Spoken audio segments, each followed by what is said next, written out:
নমস্কার বন্ধুরা, তুয়াশ্রী কুকিং চ্যানেলে আপনাদের সবাইকে স্বাগত। আশা করি আপনারা খুব ভালো আছেন। আজকে দেশি চিকেন নিয়ে চলে এসেছি। আপনারা তো বাড়িতে প্রায়ই সবাই বানিয়ে থাকেন, কিন্তু আমি যেভাবে বানিয়েছি আশা করছি আপনাদের খুব ভালো লাগবে। এটি বিহারি স্টাইলের চিকেন। এই চিকেনের সঙ্গে রুটি, লুচি, পোলাও সব কিছুর সাথে দারুণ লাগে খেতে। বন্ধুরা, আমার চ্যানেলে যদি নতুন হয়ে থাকেন অনুরোধ রইল আমাকে সাবস্ক্রাইব করার, পাশে থাকা বেল আইকনটি প্রেস করার। এখানে আমি 1 কেজি চিকেন নিয়েছি। চিকেনটা ধুয়ে পরিষ্কার করে নিয়ে লবণ আর হলুদ মাখিয়ে নিচ্ছি এই চিকেনের মধ্যে। পেঁয়াজটা আমি স্লাইস করে কেটেছি। পেঁয়াজটা একটু মোটা মোটা করেই কাটবেন। টমেটোটাও স্লাইস করে কেটেছি। রসুন, আদা আর কাঁচা লঙ্কা তিনটেই চপড করে নিয়েছি, পেস্ট করিনি আমি। রসুনের ভাগটা সবসময় বেশিই লাগে এই চিকেনে। একটি কড়াইয়ের মধ্যে কিছুটা সরিষার তেল নিয়ে নিলাম। নিয়ে চিকেনগুলো আমি ভেজে নেব। অল্প লাল লাল করে ভাজবেন চিকেনগুলো। দেখুন, ঠিক এইভাবে চিকেনগুলো ভাজবেন। চিকেনটা আমার ভাজা হয়ে গেছে। চিকেনে প্রচুর চর্বি ছিল, সেই জন্য কতটা তেল বেরিয়েছে দেখুন। কিন্তু এতটা তেলে আমি রান্না করব না। কিছুটা তেল আমি তুলে রেখেছি। 2টো তেজপাতা, 2টো শুকনো লঙ্কা, কয়েকটা গোটা গোলমরিচ আর কিছু গোটা গরম মশলা দিয়ে দিলাম, এলাচ, লবঙ্গ, দালচিনি দিয়ে ভালো করে তেলের সঙ্গে ভেজে নিতে হবে। হাফ চা চামচ গোটা জিরে দিয়ে দিলাম, দিয়ে ভালো করে তেলের সঙ্গে ভেজে নেব। পেঁয়াজটা এইরকম মোটা মোটা করে কাটবেন, প্লাস পেঁয়াজটা স্লাইস করে কাটার চেষ্টা করবেন। পেঁয়াজের মধ্যে অল্প লবণ দিয়ে দিলাম, যাতে পেঁয়াজ থেকে জলটা বেরিয়ে এসে তাড়াতাড়ি সেদ্ধ হয়ে আসে। দেখুন, পেঁয়াজটা আমার সেদ্ধ হয়ে এসেছে। রসুনটা দিয়ে দিলাম। রসুনের ভাগ সবসময় এই চিকেন কারিতে বেশিই থাকে।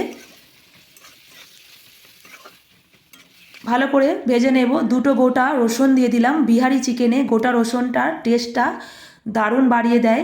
এই চিকেন কারিতে এই রসুন, গোটা রসুনটাই সবথেকে স্বাদ বাড়ায়। এই রসুনটা আপনারা খেতেও পারেন বা এর রসটা বার করেও খেতে পারেন। আদাটা দিয়ে দিলাম, দিয়ে ভালো করে কষিয়ে নেব। আমার রিলেটিভ, বিহারি রিলেটিভ, সেই আমাকে বানিয়ে খাইয়েছিলেন, আমি আপনাদের সঙ্গে শেয়ার করলাম তার এই রান্না। কাঁচা লঙ্কাটা দিয়ে দিলাম, টমেটোটা দিয়ে দিলাম। টমেটোর উপরে অল্প চিনি দিয়ে দিলাম যাতে কালারটা একটু ভালো আসে, যেটা সবসময় আমি দিই। টমেটোটা ভালো করে সেদ্ধ করে নিতে হবে। ধনে গুঁড়ো দিয়ে দিলাম 1 টেবিল চামচ, গোলমরিচ গুঁড়ো দিয়ে দিলাম 1 চামচ, 2 চামচ হলুদ গুঁড়ো দিয়ে দিলাম,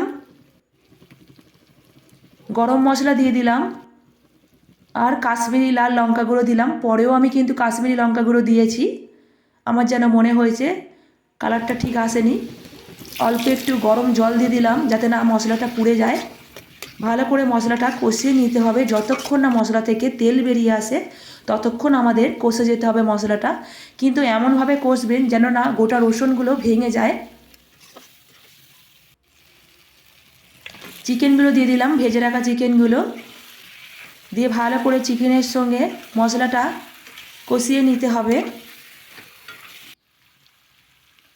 লবণ দিয়ে দিলাম স্বাদ অনুযায়ী।